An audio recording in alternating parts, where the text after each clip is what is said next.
حضرت داتا علی حجویری رحمت اللہ علیہ، سید علی بن عثمان جلابی حجویری المعروف داتا گنج بخش رحمت اللہ علیہ 400 ہجری میں افغانستان کے مشہور شہر غزنی کے ایک محلے حجویر میں پیدا ہوئے، اسی لیے آپ کو حجویری کہا جاتا ہے۔ آپ کا سلسلہ نسب سیدنا امام حسن علیہ السلام سے ملتا ہے۔ آپ کے والد گرامی سید عثمان حجویری اللہ کے برگزیدہ بندے تھے۔ آپ نے اپنے وقت کے جید اور نامور علماء و محققین سے قرآن کریم، تفسیر، حدیث اور دیگر علوم و فنون میں مہارت حاصل کی۔ آپ رحمت اللہ علیہ نے ملک شام میں شیخ ابو الفضل محمد بن حسن ختلی رحمت اللہ علیہ کے ساتھ روحانی سفر کا آغاز کیا۔ اپنے شیخ کی اقتداء میں روحانی مراتب کی بلندی کے لیے مجاہدے اور ریاضتیں کی۔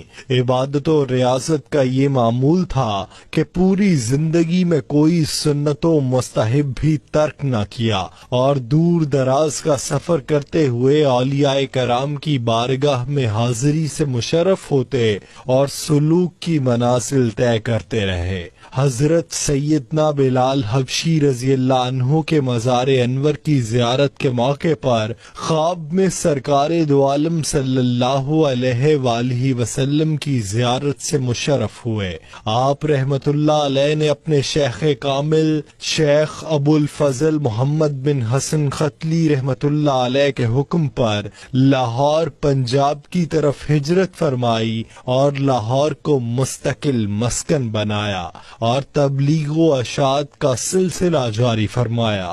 یہاں کے لاکھوں لوگ آپ کے فیض سے مالا مال ہو کر مشرف با اسلام ہوئے۔ خواجہ خواجگاں حضرت خواجہ معین الدین چشتی اجمیری رحمت اللہ علیہ نے آپ کے قدموں میں بیٹھ کر اعتکاف کیا اور فیض و برکات سے مالا مال ہوئے، اور فرت محبت سے یہ شعر پڑا جو مقبول عام ہوا: گنج بخش فیض عالم مظہر نور خدا، ناقصاں را پیر کامل، کاملاں را رہنما۔